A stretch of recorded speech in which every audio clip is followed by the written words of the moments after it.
Level 1, the card cheat. You're 19 years old. You grew up in Atlantic City, New Jersey. Your father dealt blackjack at the Tropicana for 22 years. He came home every night smelling like cigarette smoke and carpet cleaner. Never complained, never missed a shift. He thought loyalty meant something. He died with $400 in his bank account and a pension the casino found a legal way to cancel 3 months before he qualified. They kept everything else. You learned cards young, not gambling, manipulation. How to fall shuffle, how to bottom deal, how to mark a card with your thumbnail so fast nobody sees it. You practiced 4 hours a day in your bedroom mirror for 3 years straight. While other kids were at parties, you were alone perfecting a move until it looked like nothing. Your hands are the most valuable thing you own. You start small. Poker nights in Vinny Marcella's basement on Friday nights. $20 buy-ins, cheap beer, guys who think they're good because they watch poker on ESPN. You win every single time. They think you're lucky. You're not lucky, you're working. You walk out with $140 every Friday. That's $560 a month on top of your warehouse job. Eventually, Vinny stops inviting you. His friends stop showing up too. Word travels fast in a small town when someone keeps winning. You already know every tell, every weakness at that table. There's nowhere left to grow in a basement. You start thinking bigger. You start thinking about the floor. Level 2, the counter.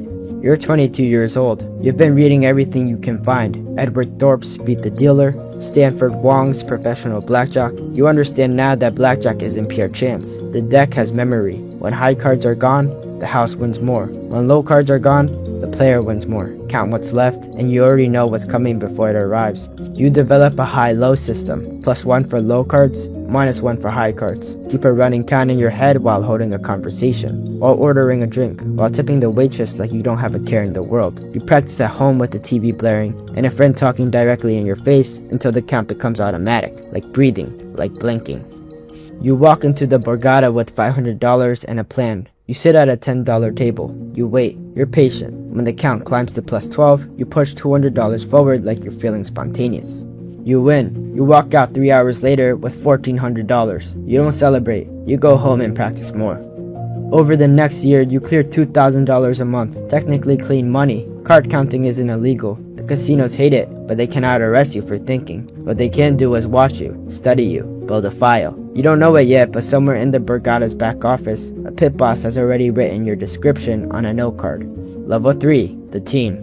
You're 25 years old. A man named David Song finds you at a blackjack table in Connecticut and slides you a card with nothing on it except the phone number. You call it. He runs a counting team out of Boston, mostly math graduates with clean faces and forgettable clothes. They work in coordinated groups. Spotters sit at tables playing minimum bets, quietly counting down the shoe. When the count turns hot, they signal a big player who walks over and bets heavy. The casino sees a random high roller who just sat down, not a counter, because he never counted. He just won big and left. You become the big player. Your job is to look rich, act slightly drunk, tip extravagantly, and bet $500 to $1,000 a hand when signaled. You wear a suit. You wear a watch that costs more than your car. You study how wealthy people move, how they talk to waitstaff, how they carry themselves like the room belongs to them. You become a completely different person the moment you walk through those doors.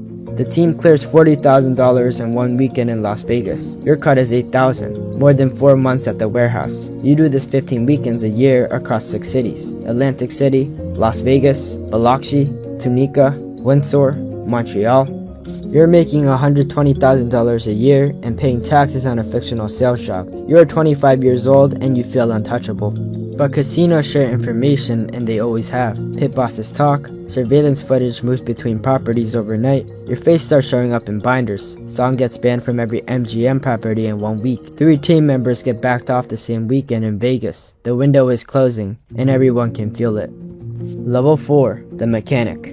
You're 28 years old. Counting is dying. Facial recognition software, more cameras than ever. Pit bosses trained specifically to spot teams like yours. You need something completely new. You find it through a man named Carlos Reyes who works craps at Foxwoods in Connecticut. He teaches you dice sliding. Most shooters throw randomly. A mechanic grips the dice a specific way and releases them so they slide down the felt instead of tumbling. The right numbers stay on top. It takes 8 months to learn properly. You practice until your fingers are raw, and your girlfriend thinks you've completely lost your mind. You also learn to read marked cards in games using pre-shuffled shoes. Some card suppliers are corrupt, microscopic shading on the backs, invisible to the naked eye but readable through tinted contact lenses you buy for $300 from a guy in Queens. You can read every card before it flips. The dealer has no idea. The pit boss sees nothing. The cameras are watching the wrong thing entirely.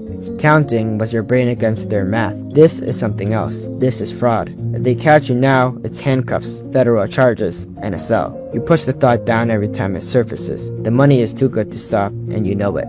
Level 5, the inside man. You're 31 years old. You've learned the single most important rule in this business. The biggest scores need someone on the inside. A dealer who false shuffles, keeping the card order completely predictable. A pit boss who looks away at the exact right second. A cage cashier who doesn't ask questions when the numbers don't add up. You spent 6 months carefully building a friendship with a dealer named Tommy Park at Mohegan Sun. Small gifts at first, cash left in his locker, drinks after his shifts, listening to him talk about his problems. Tommy has $40,000 in student loans and a gambling addiction of his own, which is the kind of irony that stops being funny very quickly. Eventually, Tommy starts dealing seconds, giving you the card beneath the top card whenever you need it. In one 4-hour session on a Tuesday night, you and Tommy quietly move $60,000 off that table without a single alarm going off. You pay Tommy $8,000 in cash in a parking garage at midnight. He stares at it like he's never seen that much money in one place. You tell him to spread it out, spend it slowly over months, act normal. He blows the entire amount in the sportsbook within 2 weeks and shows up at your door asking for another run. They always come back. You knew he would. Tommy is useful, but he's falling apart, and a falling apart person is the most dangerous thing in this entire business. You cut him off completely and don't look back. By now, your face is flagged in 4 states. You start wearing disguises, wigs, contacts, subtle prosthetics that change the shape of your nose and your jawline. You change your walk, your posture, your accent depending on the room and the rule. You haven't used your real name inside a casino in 3 years. You barely remember what your normal voice sounds like. Level 6, the big score. You're 34 years old. You spent 18 months planning this. The Bellagio, Las Vegas. Baccarat high limit room. Minimum bet $1,000. 3 inside contacts across 2 shifts, each one knowing only their own piece of the operation and nothing else.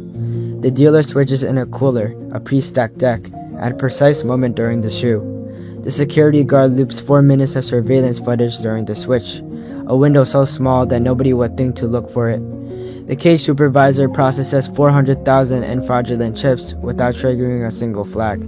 You and 2 partners sit at separate positions at the table playing completely different people. The rich tourist who tips too much. The quiet businessman who barely speaks. The socialite who keeps checking her phone like she has something better to do. Nobody looks like a team. Nobody acts like they know each other. Because in this room, for these 2 nights, they don't.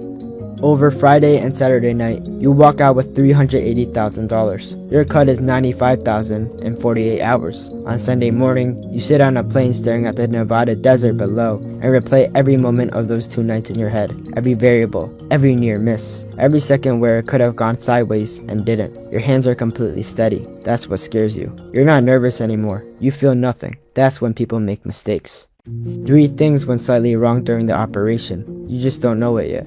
Level 7, the marked man. You're 36 years old. Griffin Investigations has a file on you 47 pages thick. Griffin is a private agency contracted by casinos across North America to track, identify, and share information on known cheaters. Your real name, 6 aliases, known associates. Photos pulled from 11 different properties across 4 countries. Your face is printed in binders, sitting on the desk of every surveillance director from Las Vegas to Macau. You are required reading.